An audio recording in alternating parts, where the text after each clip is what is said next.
waliwo atayagala bannayuganda bagaggawale ye mwami Museveni Kaguta Yoweri Buhabulwa 13 tayagala bannayuganda kugaggawala naddala bali mu byalo abamulonda tunula walinga okyogera kubanga singa bagaggawala katugeze bakoze okunoonyereza mu sensa enewedde mu Greater Masaka ne balaba abantu basula mu nnyumba ez'amabaati waaki n'atalina nnyumba nnene alina kiwi kimu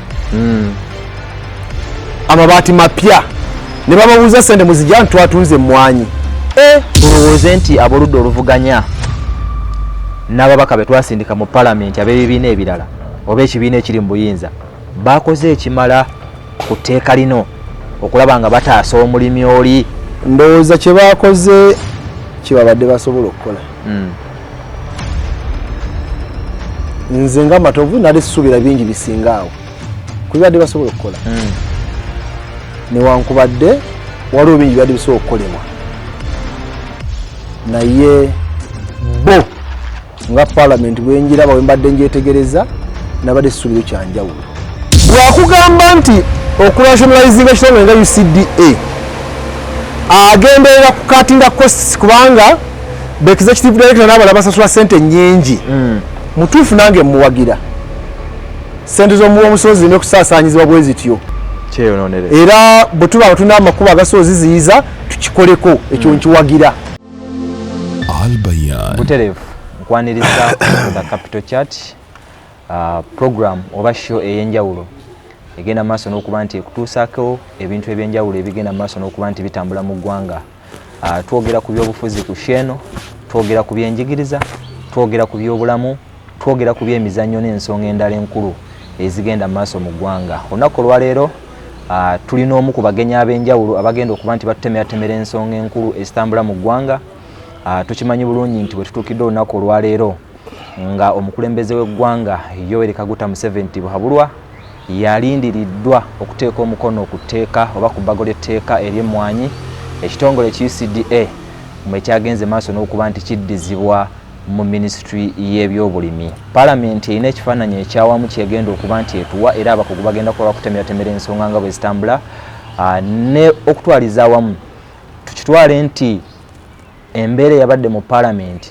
wakati nga tuli ku bbago ly'etteeka ly'emmwanyi egenda kusalawo kyamaanyi nnyo mu kalulu k'omwaka gwa 2026 nga tetumanyi nti mu kiseera kino kabulako ennaku ntono ddala. Mu buufu bwe bumu ndi n'omwogezi w'ekibiina ki National Economic Empowerment Dialogue NED omwami Ssaalongo Moses Matovu era nga alina constituency ejjajja okutubuulira oba oli awo gyeyewanyiza watya wetutereezaamu katono Ssaalongo taba mwami aba Ssaalongo okay. Ekyokubiri njagala nnyo erinnya lyange nga bwe ndyagala nze Ssaalongo Matovu Moses so si Moses Matovu buli onyingira mu kya Moses Matovu mba ne gwe nvuganya naye gwe bayita Moses Matovu omuyimbi biwe miziki mukubi w'emiziki gwe wa miziki kati nze siri wa miziki nze Matovu Moses so si Moses Matovu okay. Weewaawo omukulu oyo gwe tuli naye Ssaalongo Matovu Moses omwogezi w'ekibiina ki National Economic Empowerment Dialogue NED ekikulemberwa omukulembeze gwajja okuba nti atutegeezaako oba oliawo Ssaalongo Moses Matovu tutuuse olunaku olwaleero ng'ebigenda maaso mu palamenti bingi etteeka ly'emmwanyi eriza ekitongole kya UCDA mu ministry y'ebyobulimi lyagenze maaso n'okuba nti liyita ababaka 305 okusinziira ku speaker wa palamenti Aneta Amongo be babaddewo ng'enteekateeka eno egenda maaso. Kino kituwa kifaananyi ki nga ffe abalimi b'emmwanyi ffe nga bannayuganda abayimirirawo ku bulimi? Neyanziza kkiriza nsooka okubuuza ku balabi ba puroguramu eno n'okwebaza okuba nti bagoberera Capital Chat ate naawe mu ngeri y'enjawulo nti okozesezza embeera ey'omulembe omutebi nti at least kati abantu basobola okufuna amawulire nga tebalinze UBC nga bwe kyabanga omuntu asobola okufuna amawulire mu ngeri etali ya bukugire. Mpozi kimu kyennyinza okugambako nti mufuba ate obutayonoona nkola eno okubanga muleeta ebitagasa kubanga tebinako bukugire.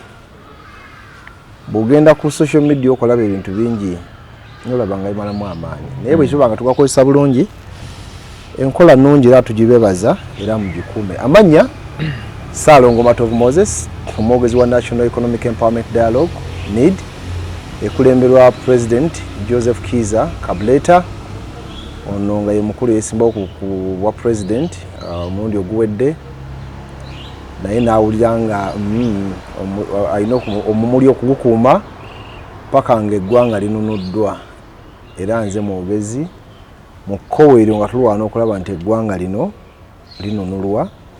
Bannayuganda abatalina ddoboozi tubawa eddoboozi. Gwe mulimu omukulu gwe tukola esebo. Muli kibiina eky'ebyobufuzi ekiri ku musingi gw'ebyenfuna. Ebyenfuna by'eggwanga tukimanyi nti backbone ya Uganda bulimi. Omulimi w'emmwanyi oba obulimi bw'emmwanyi mu Uganda ffenna tukimanyi bwe kitegeeza. Uganda ekwata kya 10 oba kya 7 mu mawanga 10 agasinga okuba nti galima emmwanyi. Etteeka lino omulimi w'ebukomansimbi, omulimi w'ekyajubira alime emmwanyi limulekawa oba okutwala UCDM ministry y'ebyobulimi kirekawo omulimi ali ekijja bwemi nga mulimi wa mmwanyi? Ekibuuzo ky'ombuuziza kifaanana okuba ekyangu naye oluusi mu nkola yange ntera okubiwanvuyamu kuba mba njagala munnayuganda ategeere lwaki tutuuse wano ku eryo etteeka. Kuba ntera okugamba abantu nti ze saagala kulaba abantu nga bo bwe babiraba bonna, njagala nnyo okuwa ekiri emabega w'etteeka kubanga gwe gubeera omulamu omukulu kuba ojja kulaba etteeka ate kakati naye balitwala era naye wabawo agenda wabeerawo ekiruubirirwa. Ndowooza nti ekyo nja kikusoggolera bulungi, naye ekisooka nga tugenda okubyogerako nja kusooka kukubiriza mulimi ayongere okulima nga bw'atalimangako, alimire ddala nga bw'atalimangako. Backbone ya Uganda nga bw'ogambye nti bulimi, Uganda eyimiriddewo ku bulimi, naye obulimi buno bwetaaga okwetegereza obw'engeri ki. Era bwe tugamba bulimi tubyogera mu mpapula oba tubyogera nga bye bituufu. Obulimi no tubuyimiriddeko ndoza 80% kulima mmere ya kulya, naye eggwanga lino werijja ssente ez'amaanyi, emmwanyi kyekirime mu byokulima ekisinga okuyingiza ssente mu ggwanga. Olwaleero kigenda kuyingira akawumbi ka ssente, tukyali mu milioni nga 914 tukyali awo emmwanyi. Naye bwe nkubuuza bajeti ya Uganda eyawamu eri mu biliyoni, ndowooza nga eyingidde biliyoni za dola nga 15.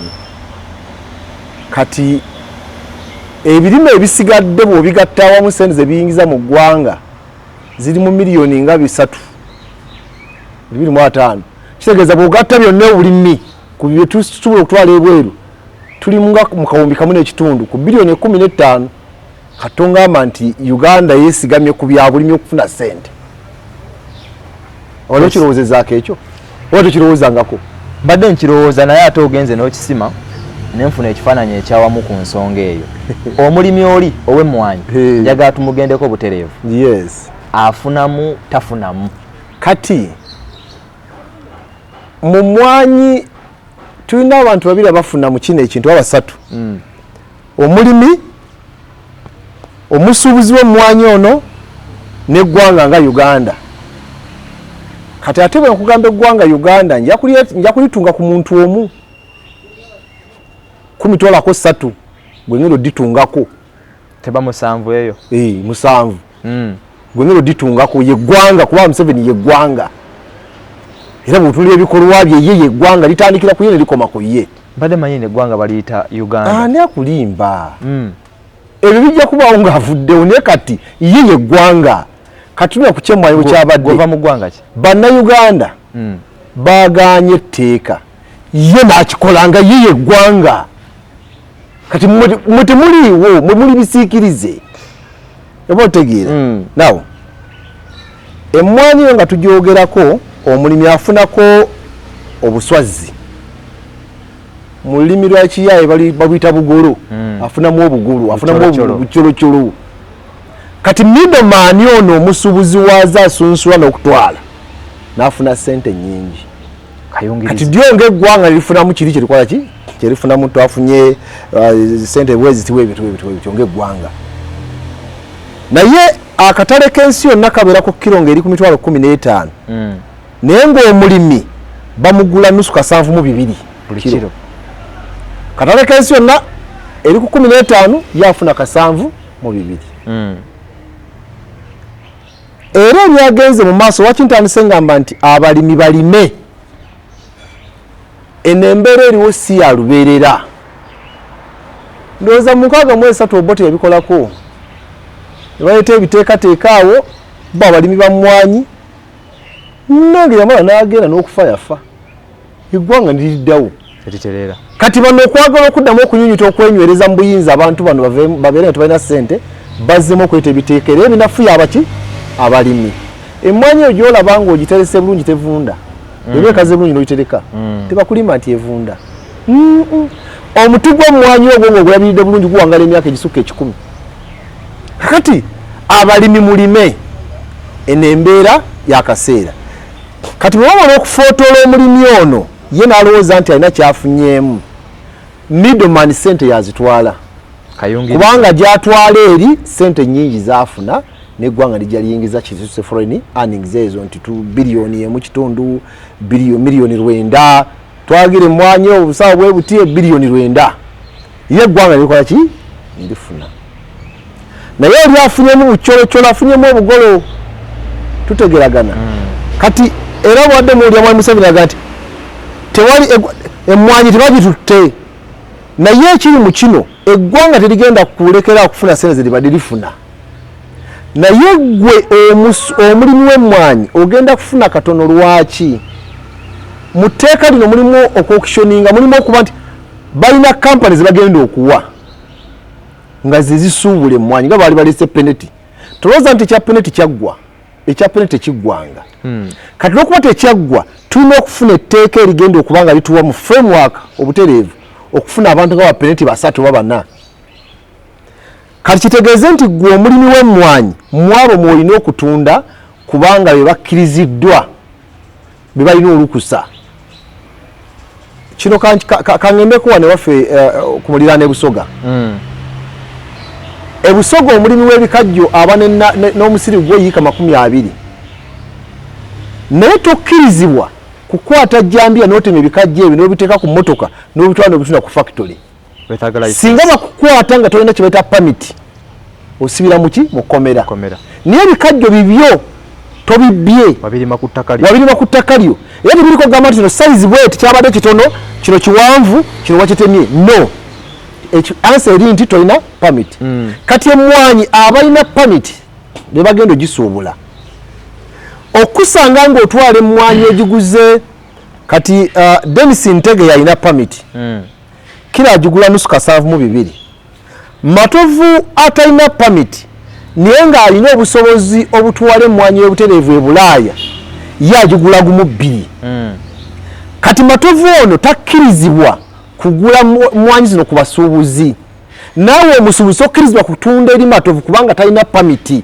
talina lukusa lusuubula mmwanyi kati gwe okusanga ng'ozitwala ozivuga akagala oswale wa Matovu akuwa ssente nnyingi ogaggawale osibwa kubanga bakuwadde etteeka lino likukugira obutava mu scope emu obutava mu kakuti akamu economic status emu ogivamu okudda mu ndala bw'oba twakubalirira omwaka okubanga oyingiza obukadde 2 bw'olina okuyingiza tolina kuwaganya genda wa Matovu akuwa ssente nnyingi ate oyingiza obukadde 6 gamba obanga ali mu kukola magendo ku mmwanyi ezizo emmwanyi gafuuse magendo gagenda kufuuka magendo kubanga bwabanda kukwata ng'oswale wa Matovu akuwa ssente nnyingi oba oli mu kukusa magendo olaba ennuuni ogenda mu nnyanja n'ovuba naye singa okwata empuuta eno n'ogireeta nti kakati gwe ngenda okuguza empuuta ennuuni zino ye Ssenkabirwa Edwin yazigula obulungi ku ssente ennungi okusinga ku ntege bakuba n'amasasi ne bakutta oba okusiba eruzira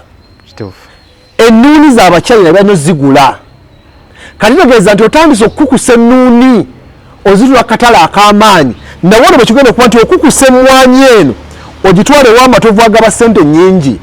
In other words oli mu kukukuta okugaggawala ku kikyo kye weekoledde. Waliwo abatakyagala.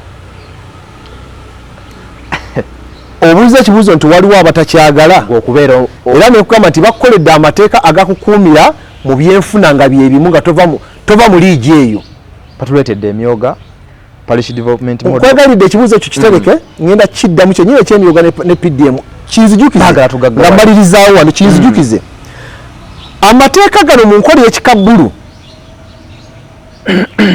mu kye tuyita economic genocide.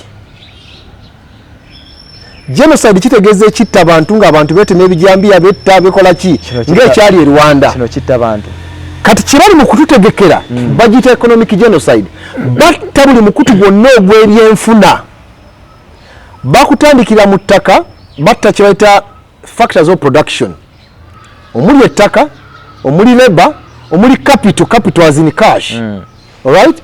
Now, bw'ogenda mu ttaka olaba enkaana zijjudde ku both Maryland ne public land. Era bw'ogenda mu north enkaana ziri empitirivu. Kitegeeza tosobola kukulaakulanya ttaka nakukolako byamakulu nga liiko enkaayana. Awo kati kitegeeza baba mezze ettaka nemugenda likozesa bulungi. Now, development ebeera stunted because you can't use that land. Two, capital as in cash. Olwera okufuna ssente okuva mu banka ziri very expensive. 30% interest, 32%, 29% interest. Kyova olaba ne boolaba nti bagagga ebintu biri mu banka ate babitunda era bakaaba bafa pressure. Abalala sukaali alinnya, abalala bagudde eddalu, n'abalala bwe batyo. Tubamanyi ffenna abali mu Uganda. Kitegeeza nti kati ne capital okwakisesinga capital cash kizibu. If you happen bw'oba osobodde okuwaganya n'ofuna ssente ezo ziri ku buseere. Kati ne bakuwayo omuwaatu ogwokubiri leeyo yaabwe ey'abamanelenda nayo leeya yaabwe ey'abamanelenda. Era bonna agenda okwetegereza abamanelenda ab'amaanyi mu ggwanga wano bonna banfaanana bava eri waffe ekitanga bakaalo kamu tufaanagana. Kaalo kyako bayitayo kitanga gwe muluka eyo muluka gwe waffe eyo naawe gyova gyenva eyo kyajubira. Kati abantu abali mu gavumenti wano abasinga okuba ab'amaanyi abali mu money lending n'ebirala ne baminisita bangi bani ba PS bonna bava waffe kitanga eyo. Kati bakyalo kimu muluka gumu bali awo naye nayo skimu ntegeke abantu ababakwata babawa ssente ezo bajje baziwole bazikuwola ku 40%, 30%, 20%, 15%. Tosobola kuzizzaayo. Business kijogenda okukola mu mwezi gumu okuwa magoba agali 40%. Oli olekomweko 20% nabo sigaza amagoba. Kizibu. Era kiwunzika ebintu babikoze eki babitutte. Naye era abantu bebamu bali bentera okwogerako ab'ekitangaalo waffe.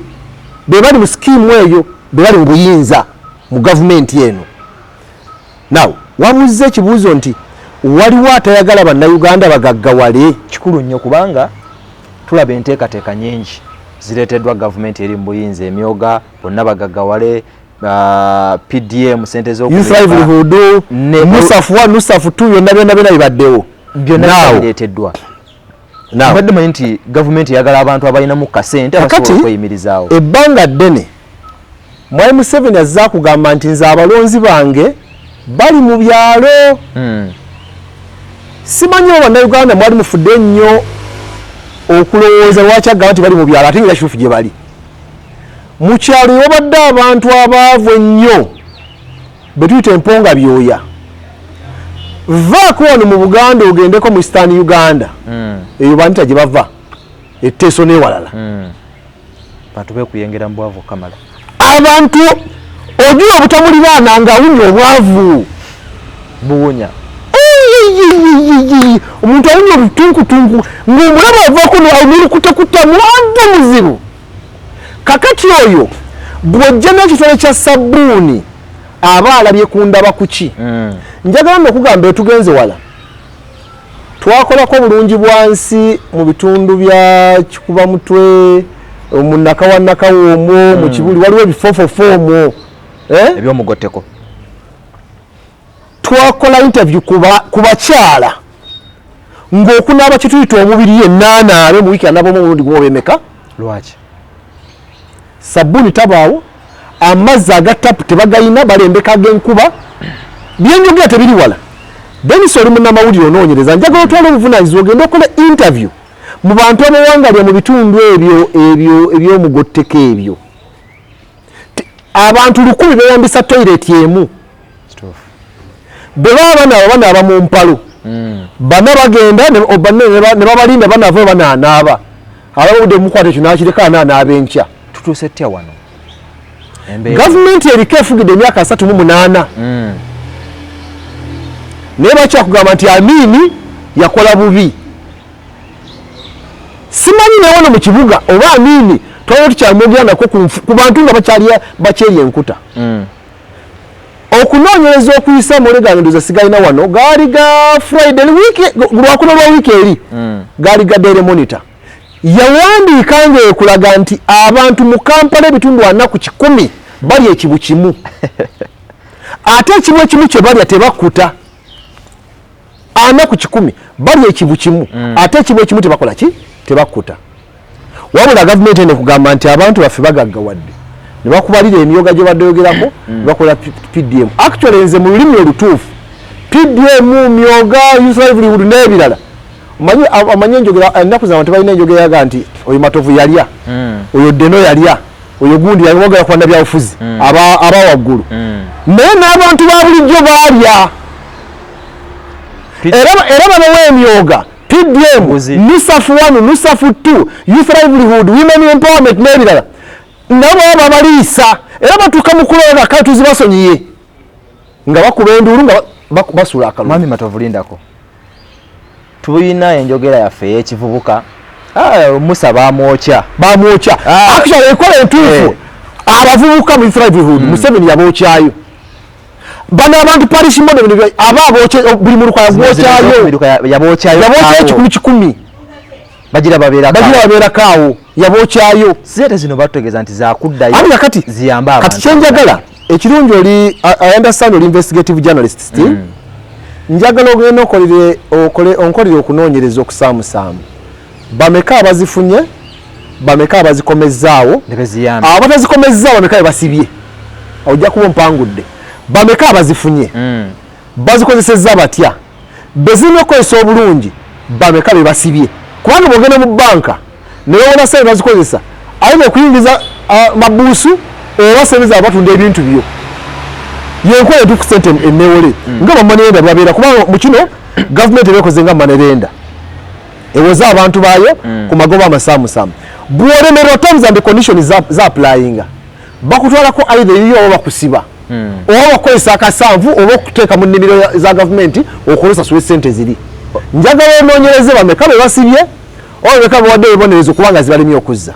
Olina ekintu kyoyogeddeko anti enteekateeka za gavumenti ez'enjawulo ffenna zetubadde tumanyi era zetumanyi obutereevu nti zigendereddwamu okujja abantu mu bwavu ate kakodi oba mu kwesese gavumenti mweyisa okuliisa abantu babeera babookyezaayo. Kati nyala kulaga ekintu ng'emyoga emyoga waliwo ebyobufuzi byali bitambula towards 2021 nga waliwo abalina strategy nti tugenda okunoonya akalulu naye abantu tukole obukundi nga abantu basanga ku mirimu gyabwe nti mbeera ba boda boda mweyonde muno eno tiimu Matovu boda boda stage na Lukolongo tiimu Matovu abatuuzi b'ennyaanya Kirimya tiimu Matovu bano balunzi bankoko ebutale tutegeraganye ku mirimu gyabwe bano template gye bakuppa kwe kuleeta ekyo ekyemyoga okuddira abantu abakola omulimu ogufaanagana babawe ssente mu nkola eyo gwe kiri kyobaddiraga bakolamu wali ekibakuŋŋaanya kati bateekemu ssente zibawe naye nga tezibamala because emabega president yakulagako omusajja omulunzi w'ente afunye mu PDM naye omuntu afunye mu PDM alina ente ziri mu 500 ne bagamba atunda amata simaga miliyoni meka simanya aweerera sibe ne emiliyoni emu egula ente 500 kizibu oba baagala tugamba ng'ono munnaffe yalunda embwa n'atundamu yalunda embuzi aye ne zizaalamu embwa n'atundamu embwa ku miliyoni n'agula ettaka lya UBC oba otegeera ava ku oyo ate yatunda ettaka ly'embuzi waliwo munnaffe omu ye yalunda embwa naye mu sitole babanyumya alunda embwa ayi nazazaamu obubuzi nga buli kabuzi akatunda akakadde kakati PDM n'emyonga bifaanako bwe bityo olunda embwa n'ozaazaamu embuzi nga buli omu yakakadde so that is PDM era mu njogero ennyangu abavubuka n'egyo miruka baba bookyezaayo teryakusiba teryakugambako teryakulondoola era ebyo programu ezo zijja tukawunta kati for example ekyemyoga kyalimu element y'okubiri nti abantu bano baali badde beyiwa ku makubo ng'ebyali mu 2011 abajja okwekalakaasawo kutuwaka n'ebirala naw omuntu alowooza nti baaba waakasente nga gurupu y'abantu 10 kati gwe bw'ogenda okwekalakaasa bamwe bakubeerako kati wekalakaasa esente zo zizzaayo kubanga muli mu mwogo gwe wamu nga ttiimu temugenda kumukkiriza genda kwekalakaasa baabawola akasente kebabalaga nti mujja kazzaayo now they are keeping you busy naye nga bakuwadde ekitamala ne bakuwa PDM emiliyoni buli family naye nga byogenda okukola business naturally business okuteekera course yeetaaga emyaka 2 naturally ekyo tukimanyi kyonna tukita learning curve emyezi 6 ku myaka 2 naturally business etambula bulungi nekwala nakukola amagoba kati ate wano bannafu wetandikira okuba nti ekwata ate ozizzaayo n'amagoba gaazo ate amayitirivu gali mu 6% si mangi nnyo but nago sente za government gaba mangi ku sente government wetandikira okukola sente zikola ki zizeeyo kati bwekugamba nti sente zino bakwokyezaayo bwokya oba kufuula bize mu lulimi oluganda tukiyita kwefulukuta omuli wagambanga nti gundi weefulukuta kitegeeza olina byokola naye nga tebizza bibala so bannayuganda babateeka mu modi y'okwefulukuta naye nga mulowooza nti gavumenti ebayambye agatali mazima naye kati byosobola bisanga ku niidi nga matovu yabikunyonyola kubanga ge mazima amatuufu kamalirize kano mpozi wabuuziza ekibuuzo kyembadde ngezaako okuddamula kuba nti ebyange munansonyiwa abalala muli kibiina ekiri ku musingi funa mba njagala nkuwanviriza otegeere n'ebyokulabirako ebyaki ensonga zigenda ebuziba waliwo atayagala bannayuganda bagaggawale ye mwami Museveni Kaguta Yoweri Buhabulwa 13 tayagala bannayuganda kugaggawala naddala bali mu byalo abamulonda tunula wali ng'okyogera kubanga singa bagaggawala katugeze bakoze okunoonyereza mu census enewedde mu Greater Masaka ne balaba abantu basula mu nnyumba ez'amabaati waaki n'atalina nnyumba nnene alina kyuyi kimu amabaati mapya ne bababuuza sente muzijja ntwatunze emmwanyi ate kapikipiki ako nyinamu kapikipiki awaka sente wazijjawo natunda emmwanyi ne bagenda kumulala alina kaprimo wakajjawo natunda emmwanyi bazivugiramu emmwanyi e Masaka kakati ate naguze n'omusiri ettaka ngerako sente wazijjawo natuuze emmwanyi kati nageza mu kyalo tosigazizaayo omuntu bwakuwa kitole kya sabbuuni akulonde nawe kikyokola sooka oleete etteeka erimusibira mu bwavu wali omugerekere ebbeeyi etagenda muwa maanyi kulima first of all bw'aba alimye ng'afunako katono kati omwangu abivaamu abantu batema vanira naye vanira ali ku ssente kilo begula emitwalo 7 ne katale kensi yonna negera ku mitwalo 4 wetwogerere egula 10,4 eza Uganda ne katale kensi takka katale kensi yonna beekyaliwa wabulinya nawe ekibuuzo bwe kiba nti Ministry of Agriculture effective era ekola bulungi lwaki vanira mu balimi agwa bbeeyi nga katale kensi yonna asigaddeyo bwe gubanga mutindo gwe mubi ne ba supervisor lwaki temugutereeze ne gusigala nga mulungi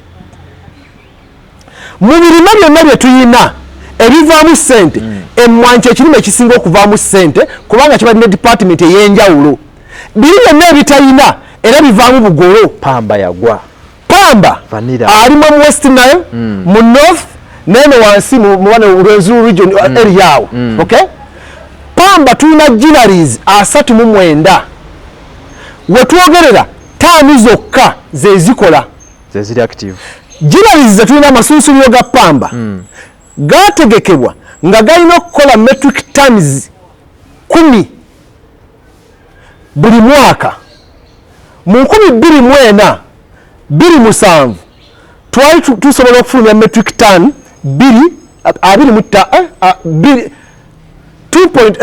emitwalo 2 n'ekitundu okay wetwogerera olwaleero okuva mu 2 paka 27 nga tufulumya metric ton emitwalo 2 n'ekitundu. Wetwogerera kati tuli metric ton omutwalo gumu n'ekitundu. Pamba ali Ministry of Agriculture negambe capacity ya metric ton emitwalo 10. Wetwagigezaako twakoma ku metric ton emitwalo 2 n'ekitundu. Wetwogera tuli ku metric ton omutwalo gumu n'ekitundu. Lwaki teyeyongera bungi? Operation Wealth Creation tekolayo mu Pamba. Bwetugenda mu byennyanja emyaka 15 10 emabega abaali bafuna mu nnyanja baali emitwalo 75. Ennyanja ne bajjanga bagirinyire bateekamu abakyali balese ebikokota bakoze batya. Wetwogere omukyali wamaze okusimba amakanda ku nnyanja kulina okutwala ennuuni.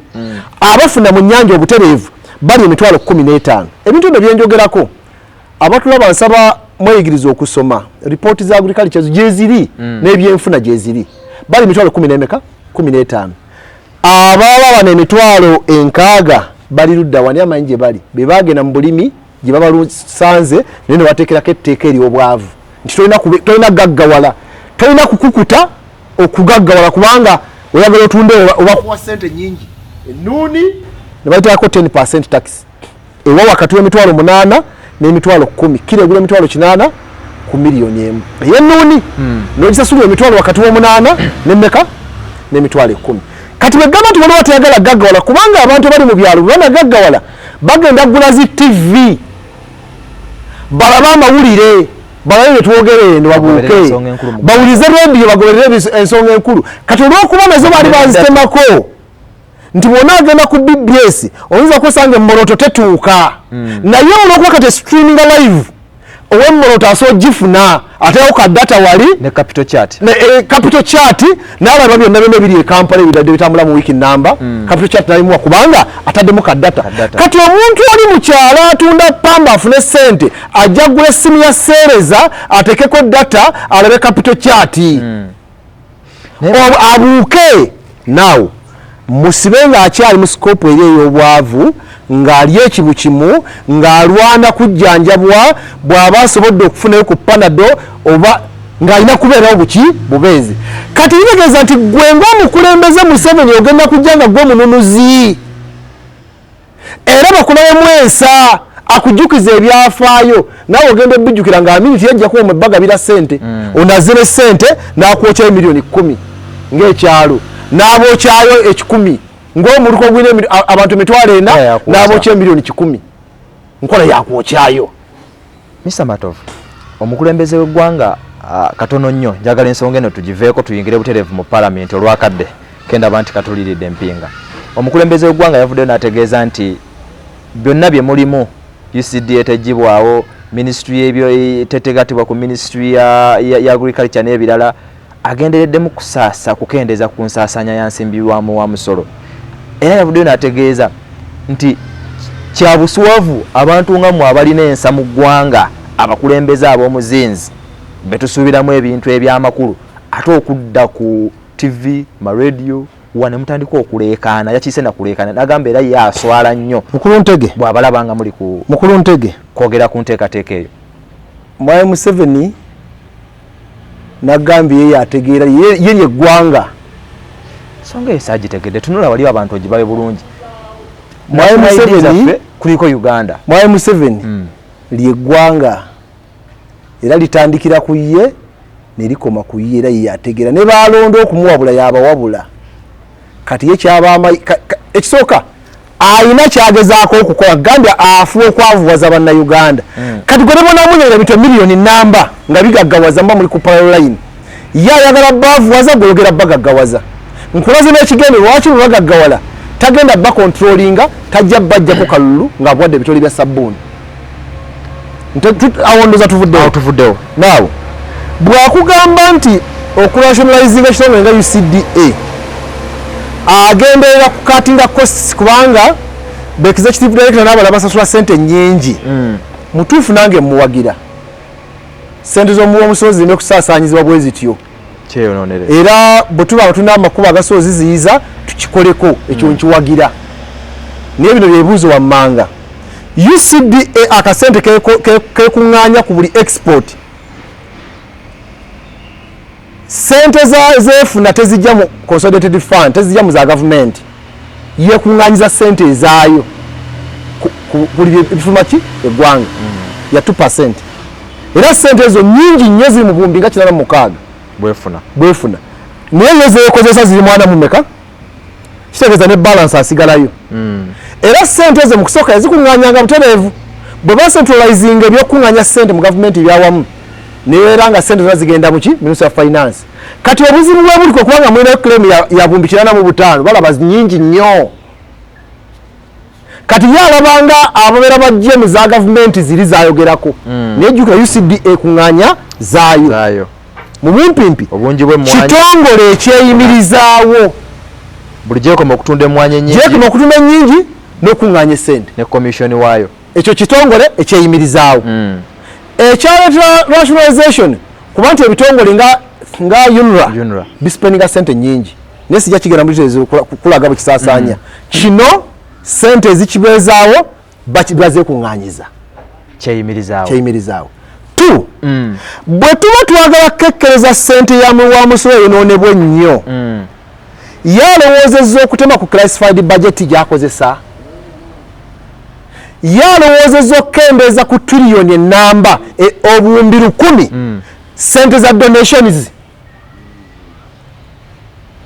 kubanga buli kwota asaba sente oyo yasabako mu classified obuwumbi 285 wabu wakati emyezi 3 n'asaba obuwumbi 57 naye nga mu budget yamu bali bamuwadde obuwumbi 320 yalina okukozesa. Kati Uganda zigategeka mu financial year mu sente zasaba ezo trillion namba mu nyongereza donations zitegeeza kugaba alina sente ziri mu billion 7 kugabako bugabi financial bwokya matovu ansanyudde kamwokyeyo ntega ansanyudde kamwokyeyo waliwo n'akaana kazinya amazina amalungi kankokyeyo ayokyayo billion ziri mu 7.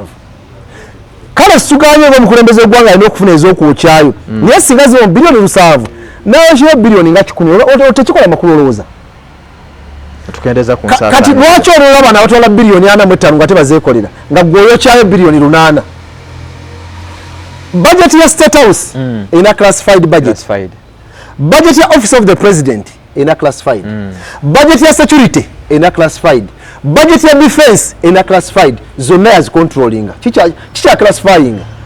Mukulembeze wa ggwanga. Andi classifying achi. Naye ng'omuntu ayina za classified. Kati ezo tuzivaako ludda mu donations. Nabbanja ayina donation. Prime Minister ayina donations. Chief Justice ayina donations.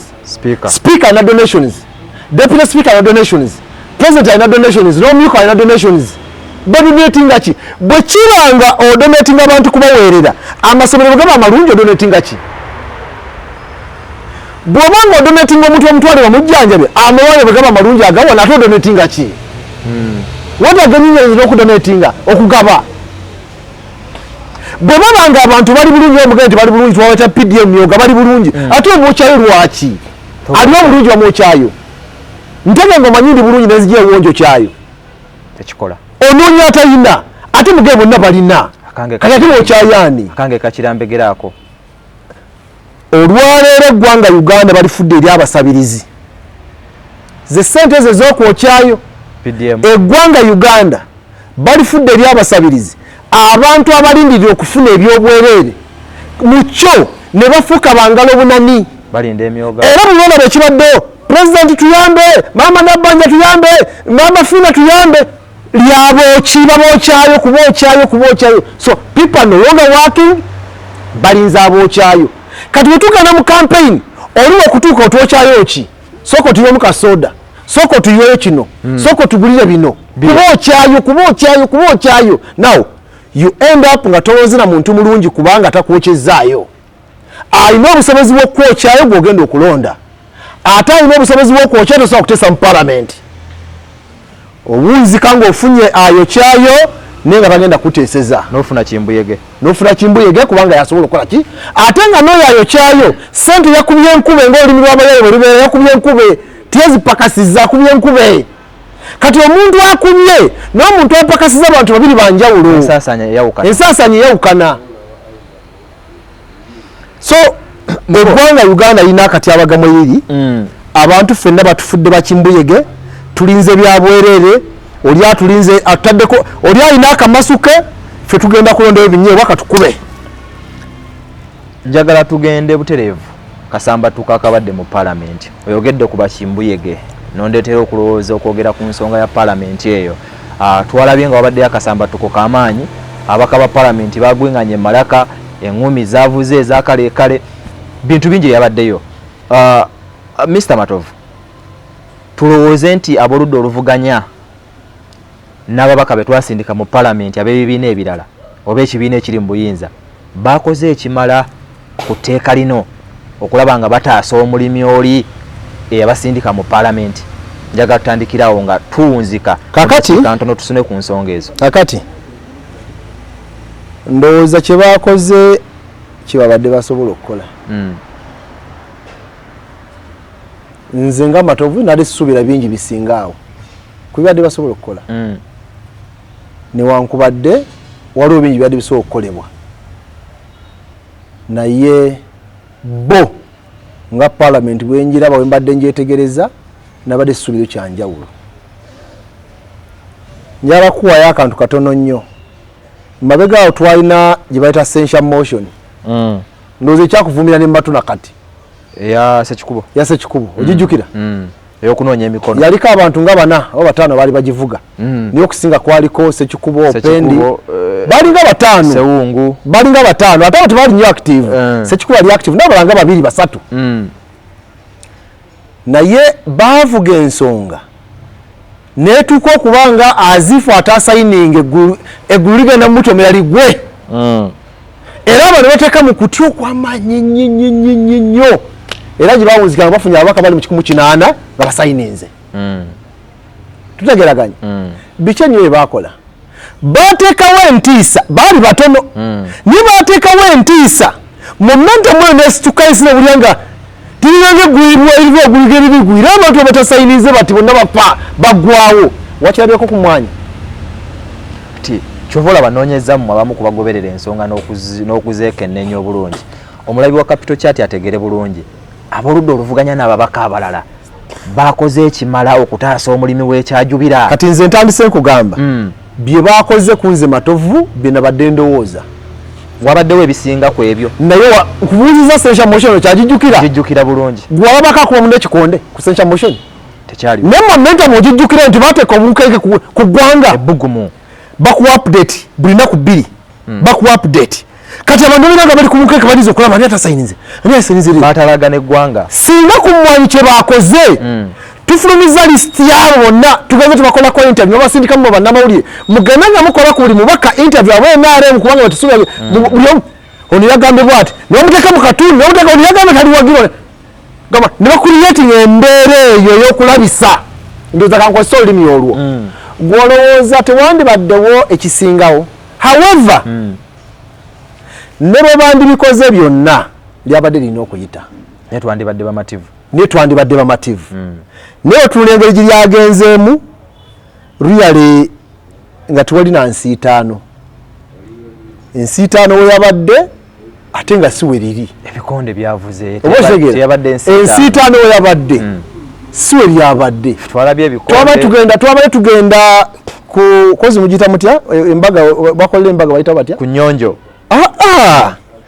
ebikonde byavugidde kasiki ebikonde byavugidde ku kasiki tiyavugidde ku mukolo gwennyini wali etteeka ly'emmwanyi lyali lisembayo eri byavugidde ku namba 2 nga tulala lituukako lyagenza okuyita nga mbali malwaliro kakati mbadde saagadde nnyo okgenda mu litero za bikonde kubanga birinamu ebyabyo omulabi wa Capital Chat ayagala okumanya ensonga y'ebikonde ekifaananyi ki opposition kino kitwamisinze ekisooka twamisinze debate twamisinze informed debate ku tteeka ly'emmwanyi twaliwo tulaba ababaka bayimiridde ndowooza abasigaddemu ne bayimirira ne badebate nga yabadde ono we budadi Nandala Mafabi twali ne twalifuna abaka ga 15 nga badibetinga ku mwanyi kino kijibwemu kiri kyo kijibwemu kyo kitekebwemu auctioning event kana akawaliko no gamba ati yes abaka badibetinze naye era babasaze ensawo ne bakoze eki badibetinze kubanga information eyo gye badibetinze egenda ku answered era tujye yambisa mbisere ebijja maaso nagamba no sibya luberera ne kati menkubuuza ntugende ku answered wali ogenda okebere debate cheziriyo ziri credible nothing ntono batutegeragana kyo ngamba abaka 19 ekyo kibadde basobola okukola aba opposition mulimu aba independent nsavu mu bana kibadde basobola okukola kyekyaze oba tutegeragana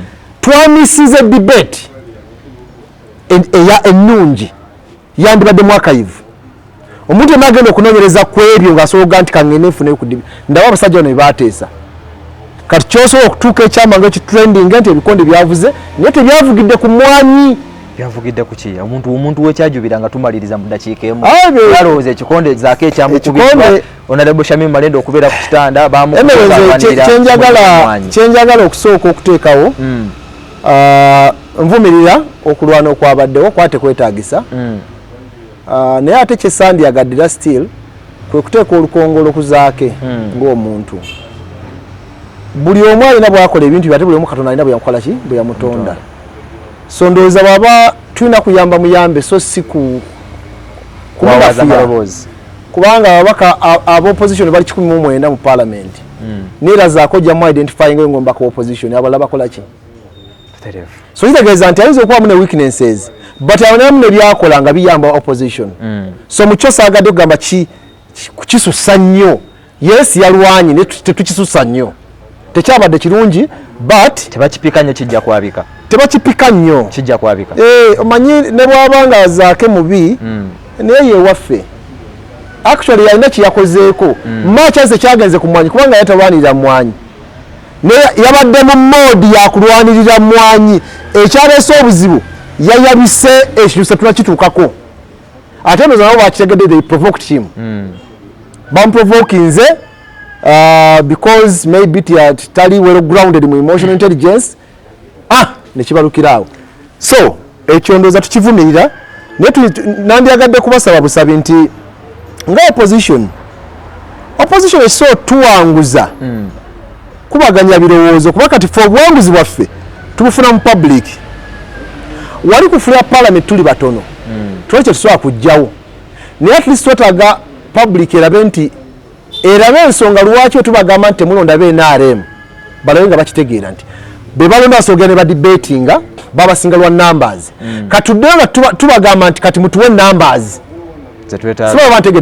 otegere kyentegeeza ti singa bastaginze debates ezakabi ojjukira nga bayisa omusolo gwa diesel ne petroli nga bagattako nusu 10 petroli n'enusu 10 ku diesel omubaka Ssemujju yayimirira nga minisita wa byenfuna nannyonnyola parliament lwaki omusolo gutegwetaagisa n'abe ne bakonda wansi bati era batuka okuvootinga bonna bagamba tetugwagala naye munnaffe Anita Amongo nga mbega nga komando yatunula bwati naziga nga komando bwati naga bonna bagambye gusigalewo n'amaana abeetegeeza abaani addamu ne bakaanakanamu awo kimumuzo ne bikola ki naye kisobola there was a debate era bw'ogenda okukola research ojja kusanga ensonga ziyakuwanga za Simba naye kati bakubuuza nti ku mwanyi nsonga ki ez'Essimba toyina okujjako z'owulya mba amatovu n'abalala abasobodde okuwaako ebyamagezi kyokola ki kyojja okufuna so tugamba nti abaka baffe aba opposition okulwana kulungi n'okwekandaga kulungi naye twagala public erabe ki kyetusobola okuderivalinga bwe tuddayo okubagamba nti twagala numbers kibe nga kitegerekeka nti we need numbers in parliament otherwise bwe balabanga be balaba tebaba na nsonga lwaki bagenda kubalonda ne bona bagambye numbers bajja bikola ki bitegeera kubanga wali baba badde agoberera debate agati songa ezo ntuufu nabulya nga zimukutteko naye agenda okulaba nga ate akatiba keesulikiddewa omuga nti munaye keesulise kubanga batusinziza omuwendo muki kati omuga nti bannaye mutuwe omuwendo oguwera bajja kuba balina ensonga lwaki balina tuwa omuwendo oguwera naye as of now weesanga nga nabo bagamba era nebatulonda mubeereyo batono era byakulwana tebalina nnyo nsonga y'amaanyi bagenda kusinziirako tuwa bwesiga obwo Okay, tweyanze akadde omukulu Ssaalongo Matt of Moses katuwadde wano ku Capital Chat. Twogedde ku nsonga enkulu ezigenda maaso mu ggwanga.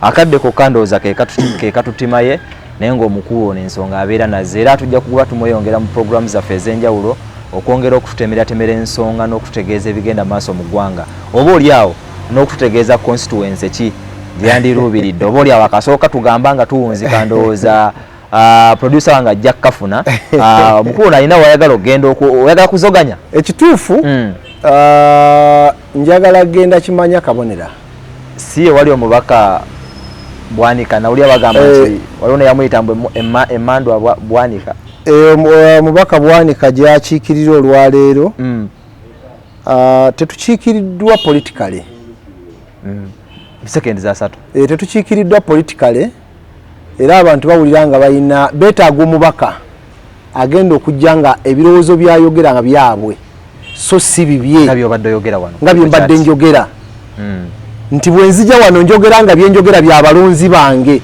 so si ebirimu aga naaga tosambisa abiri tesosambisa abiri actually abalonzi baagala omuntu wabanyogoga abeere nga nnyogoga bw'aba abuguma abeere nga abuguma naye tebaagala annyogoga tannyogoga abuguma takola ki tannyogoga obuguma nze ndi wamu nkyagi nze mbuguma njokya so twagala kwokya biso bisala okitegedde era ejjambiyo yange entambula nayo mpagale side ne side tonsala mu maaso na byakiyayi eringa luso oba kitegeera naye kakati bwobanga omubaka wa Mubambi alinnye eno ate alinnye eno alina enteeseganya ze yandibaddemu ate kwamba kati omulonzi aba ali awo bambi nga tafunye kyakola ki so politically kimanya kabonera takiikiriddwa ndowooza nti nsobobawo obukiise obwo bwe kuba nkwe kusimanga bwe baŋŋamba luli nagenda okwesimbawo Bukoto Central ne baŋŋamba nali muto kati ku luno bo baŋŋambye nkuze bo bennyini ogundidde baŋŋambye engunde era bagoberera ensonga zange kati kyegeze mbanga nsajja kudde kangende mbawo ensonga ez'ekisajja kikulu mu kkowe eryo toyanzege ndowooza akadde kokka ke kaba katulimaye okuba nti tukongerayo ne programu eno naye tugenda kuba tweyongera Mr. Matovu mu bitundu ebyenjawulo n'okwogera ku nsonga ez'enjawulo ate nga n'abantu ab'enjawulo abagundiivu mu ggwanga tujja kuba tugenda maaso n'okuba nti tubeegattako okututemera n'okututegeeza ebigenda maaso mu ggwanga. Njagala tusiibulira wano olwakadde Ssaabasajja Kabaka awangaale. This is Al Bayan.